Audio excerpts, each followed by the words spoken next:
Hey, welcome to the podcast. This is the Surge Effect, and this podcast, well, it'll probably have an effect on you.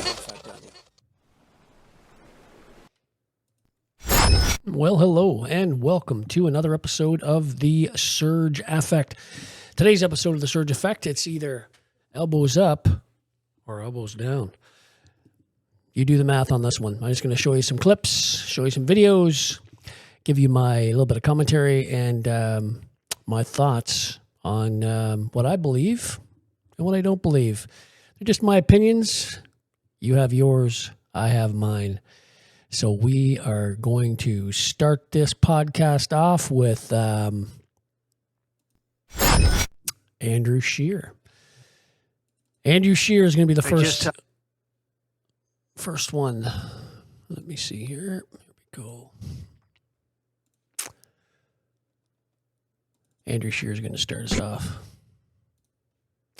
Hear about the shocking news about how Mark Carney lied during the campaign about Canadian reciprocal tariffs? Bloomberg News reporting that quietly, secretively, Mark Carney dropped the countervailing tariffs on the United States in the middle of the election. And he didn't tell anybody about it. Elbows up didn't do anything, did it? Let me explain. The timeline of events is really important here because it shows that Mark Carney cannot be trusted. On April 17th, at the Leaders' Debate, Mark Carney's closing comments were this. We're all going to stand up against Donald Trump. I'm ready. I've managed crises over the years. I've built strong economies. We will fight back with counter tariffs. We will protect our workers and those businesses, and we will build the strongest economy. But just one day before that, he had met with his cabinet and canceled the tariffs on the U.S., those retaliatory tariffs that came into effect after Liberation Day. This is an internal document that was published in the Canadian Gazette on May 7th. It shows that Mark Carney and his cabinet met to cancel the retaliatory tariffs. Those elbows up tariffs on the U.S. all was a lie. He had the gall to look Canadians in the eye during the Leaders' Debate in an election and say something he knew was not true. We are facing the biggest crisis of our lifetimes. We're all going to stand up against Donald Trump. He used fear, the oldest trick in the book, and over 8 million Canadians fell for it. Mark Carney said he was fighting back with reciprocal tariffs, and he attacked anyone who questioned his plan. Turns out, he wasn't fighting back at all. Mark Carney lied to Canadians about what he himself said was the most important issue of the election campaign. This is such a big deal. This matters to Canadians. He told people as people were making up their minds as to... Exactly. So that's a little bit of a clip there from Andrew Scheer. So what does that tell you? Do you have any... You start off right off the bat with Mark Carney basically lying at a election debate and lying to the Canadian people in regards to something that he knew. He already took off. He already took that tariff off already. And that's a fact. That was a fact. So here's something else that he said. This is a fact. Listen up. Do you have any, in Stripe and Brookfield, do you have any equity stock options? I actually don't own directly any stocks in those companies. Okay. Just to be clear, I own nothing now. I own nothing but cash and personal real estate. I own nothing except for cash and personal real estate. Well, looky here. What he has here. These are 600, almost 600 different stocks that he has. Almost about 560 stocks that he owns.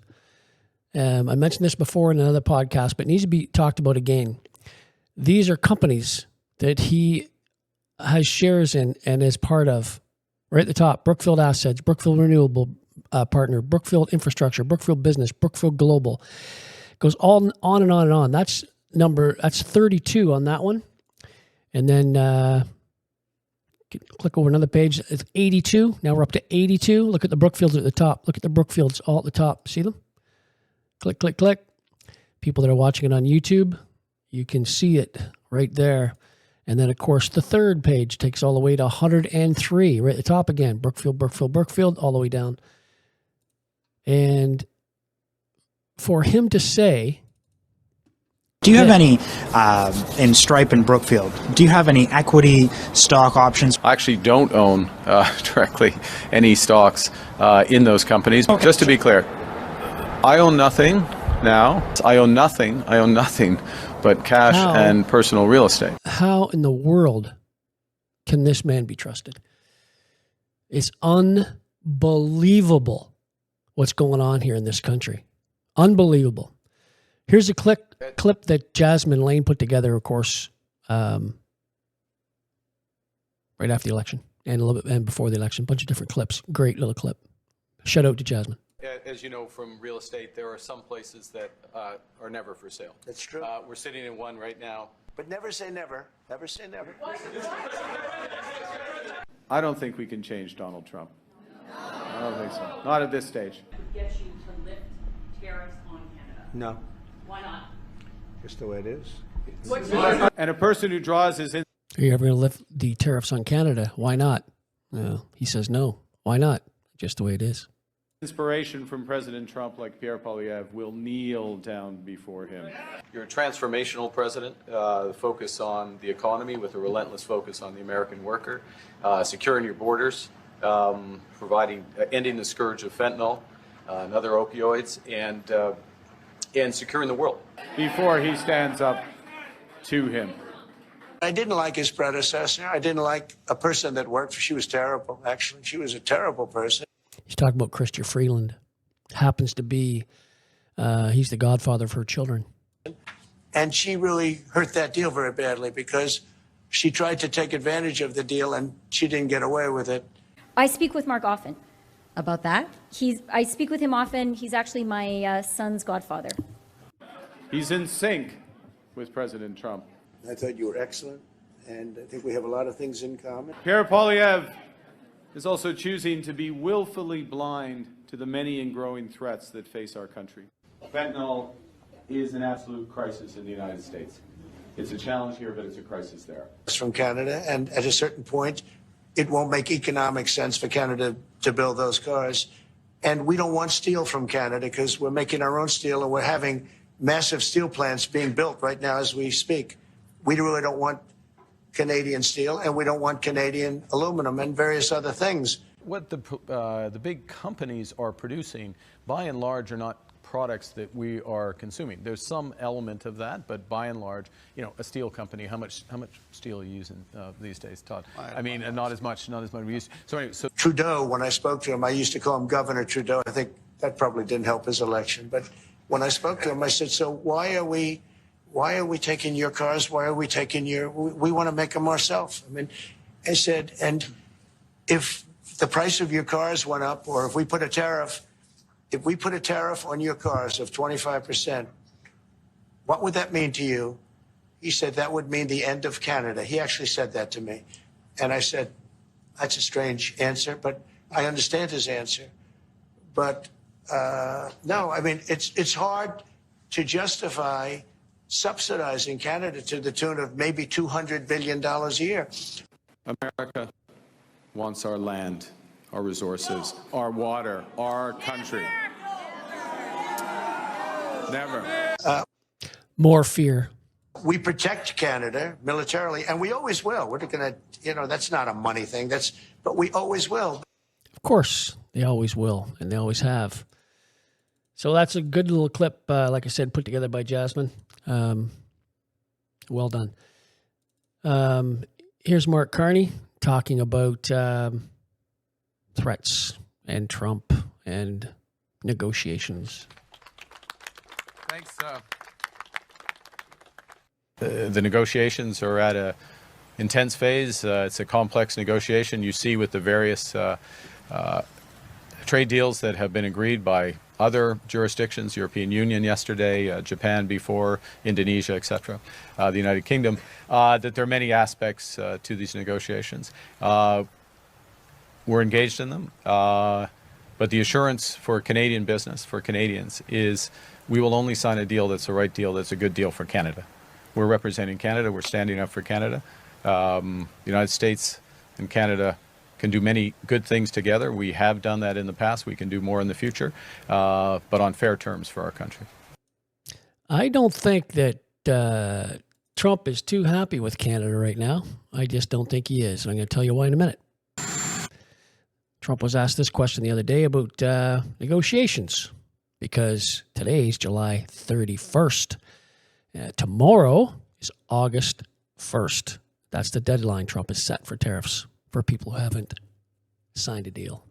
August 1st is going to come, and we will have most of our deals finished, if not all. We haven't really had a lot of luck with Canada. I think Canada could be one where they'll just pay tariffs, not really a negotiation.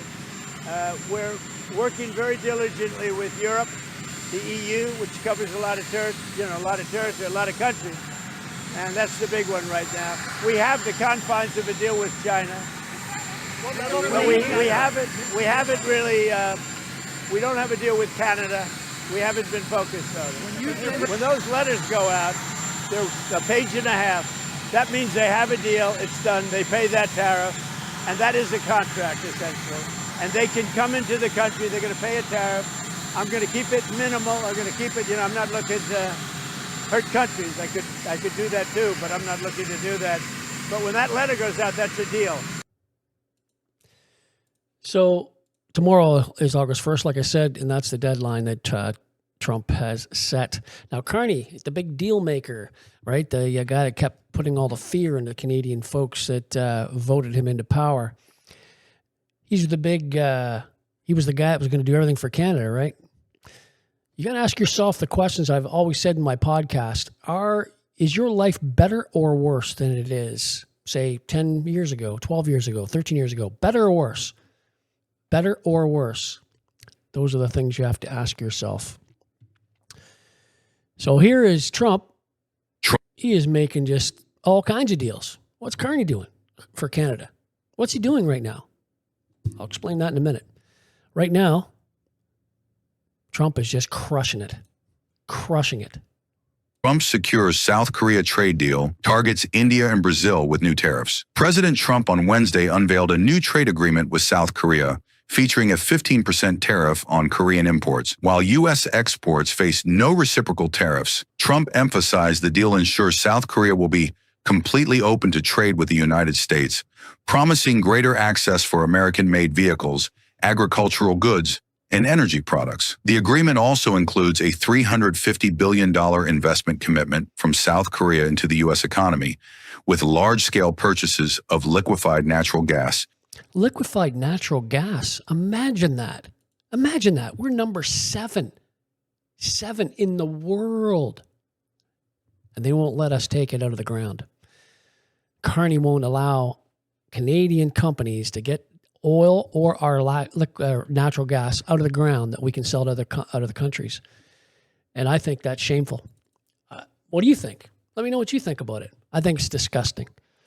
Here's another one for Trump, just crushing it. Just signed the largest trade deal in history. I think maybe the largest deal in history with Japan. Okay, so what's in this, quote, largest trade deal in history? Well, Trump says that the deal with Japan includes a 15% reciprocal tariff, as well as a $550 billion investment from Japan into the United States. Now, both countries have agreed to lower auto tariffs to 15%. This is according to NHK, the Japanese public broadcaster. Trump on Truth Social also said that Japan will open up trade for rice, cars, trucks, and other products. This is a significant deal. Japan is America's 5th largest source of imports, and Japan holds some leverage here. In fact, it's America's largest foreign creditor, holding $1.1 trillion in U.S. treasuries. Once again, who's crushing it? Carney or Trump? I'll let you figure that one out, because here's Trump crushing it again with the European Union. We've reached a deal. It's a good deal for everybody, I believe. And I think you were saying this is probably the biggest deal ever reached in any capacity, trade or beyond trade. We have a trade deal between the two largest economies in the world. And it's a big deal, it's a huge deal. It will bring stability, it will bring predictability. That's very important for our businesses on both sides of the Atlantic.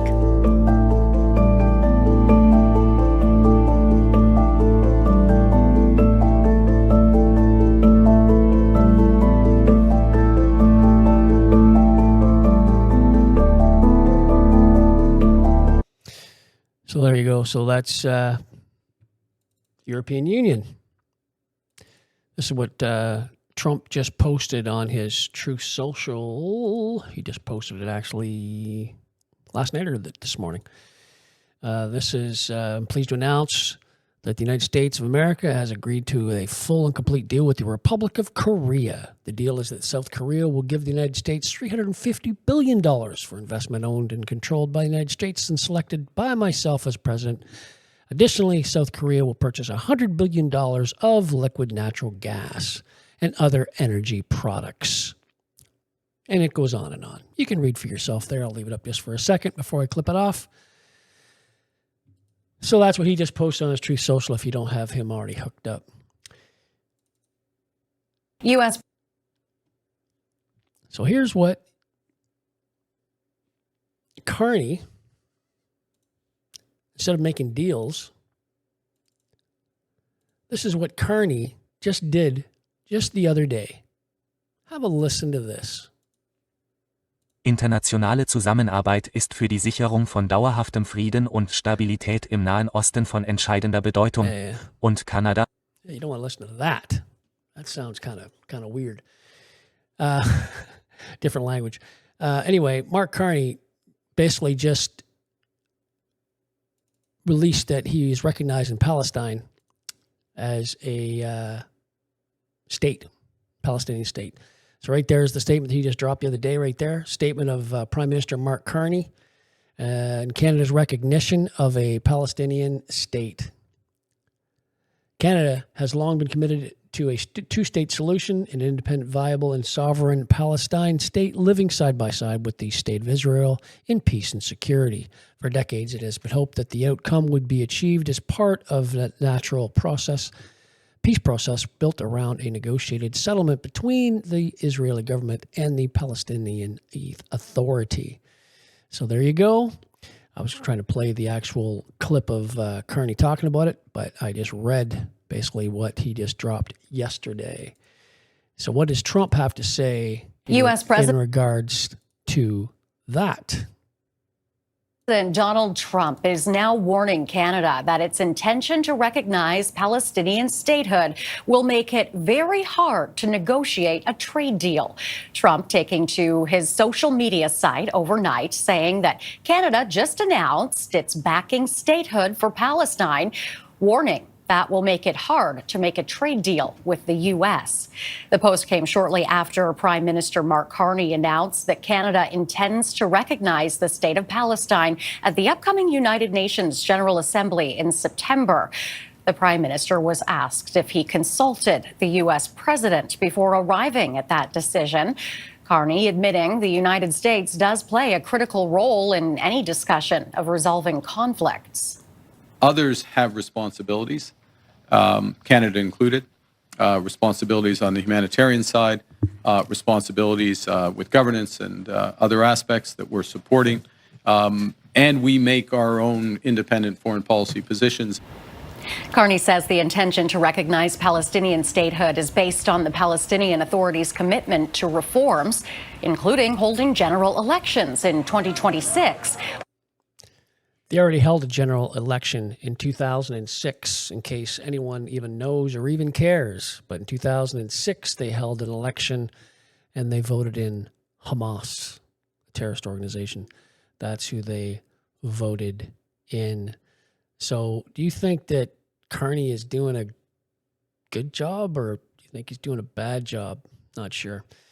I'm going to leave this up here because I'm just going to leave that elbows up. I'm going to read you some stuff here that Carney basically dropped the ball on. I'll let you be the judge. Mark Carney met with European leaders before the last election and promised Canadians that he would secure a deal.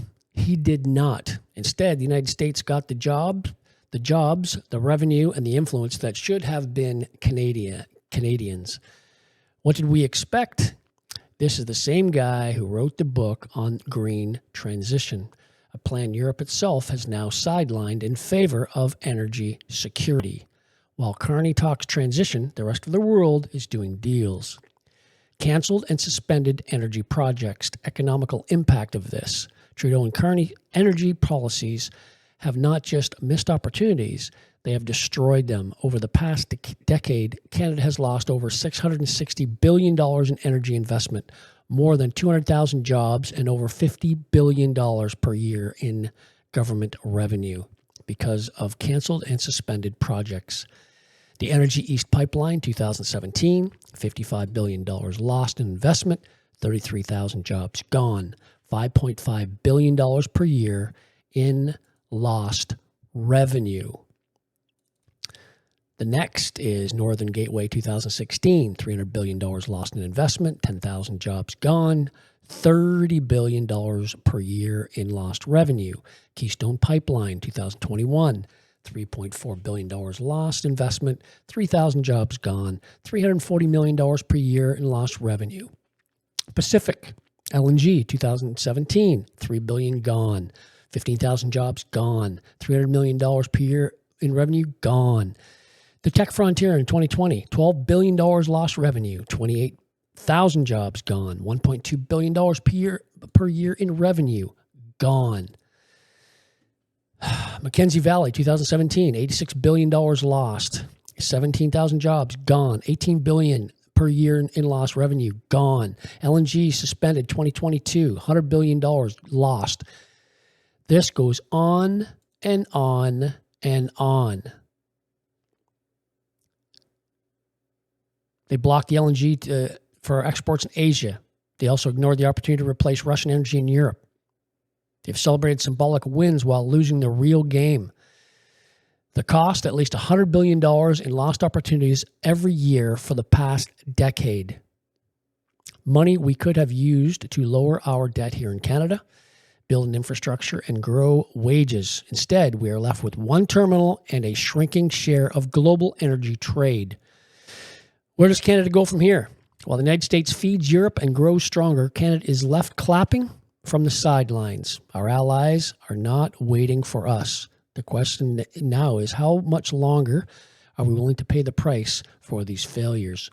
We need to decide whether we keep following someone else's agenda or finally fight for Canada's place at the table. If we do not, this decade of missed opportunities will be, in turn, into a generation of lost opportunities.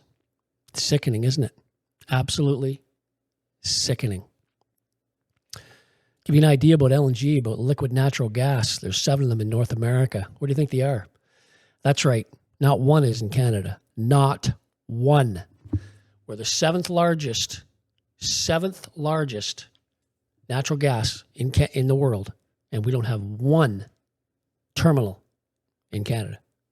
7 total in North America, and they're all in the States. Wild. All right, so after doing the elbows up, elbows down, how about a scale of 1 to 10? How would you like to rate Mark Carney's performance with Donald Trump today? How would you like to do that? 1 to 10.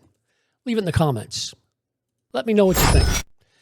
Because I know what I think. Like I said, I've been telling you the whole time when I was there, through the whole podcast, how I was interjecting a few times there and letting you know how I felt about different things.